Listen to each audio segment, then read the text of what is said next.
Kannur Anjarakandy dental കോളേജിലെ BDS വിദ്യാർത്ഥിയായിരുന്ന Nitin രാജിന്റെ മരണവുമായി ബന്ധപ്പെട്ട് ഒളിവിൽ കഴിയുന്ന ഡോക്ടർ രാമനെതിരെ കൊലക്കുറ്റത്തിന് കേസെടുക്കണമെന്നും നീതി ലഭിക്കും വരെ സംസ്ഥാനതല പ്രക്ഷോഭം ശക്തമാക്കാൻ തീരുമാനിച്ചതായി ദളിത് ആദിവാസി സംഘടനകളുടെ സംയുക്ത വേദിയായ അംബേദ്കറേറ്റ് ഡെമോക്രാറ്റിക് ഫ്രണ്ട് ഭാരവാഹികൾ വാർത്താ സമ്മേളനത്തിൽ അറിയിച്ചു.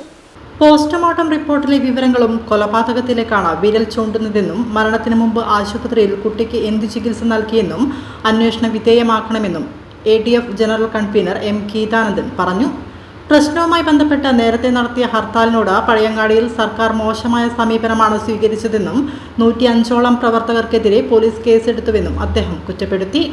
ഡെന്റൽ കോളേജിലെ നിതിൻ രാജിന്റെ മരണവുമായി ബന്ധപ്പെട്ട വിഷയം ക്രൈംബ്രാഞ്ച് ഏറ്റെടുത്തു എന്നാണ് അറിയുന്നത്. അതിൻ്റെ ആരാണ് ചാർജുള്ളതെന്ന് അറിയില്ല. എന്തായാലും ഇതിൻ്റെ അന്വേഷണം ഇതുവരെ തുടർന്ന ഒരു രീതിയിൽ നിന്ന് മറ്റൊരു നിലയിൽ ഈ ഡോക്ടർ റാം വാർത്താ സമ്മേളനത്തിൽ ശ്രീരാമൻ കോയോൻ, രതീശൻ, ഷൈജു കൊറ്റാളി എന്നിവരും പങ്കെടുത്തു.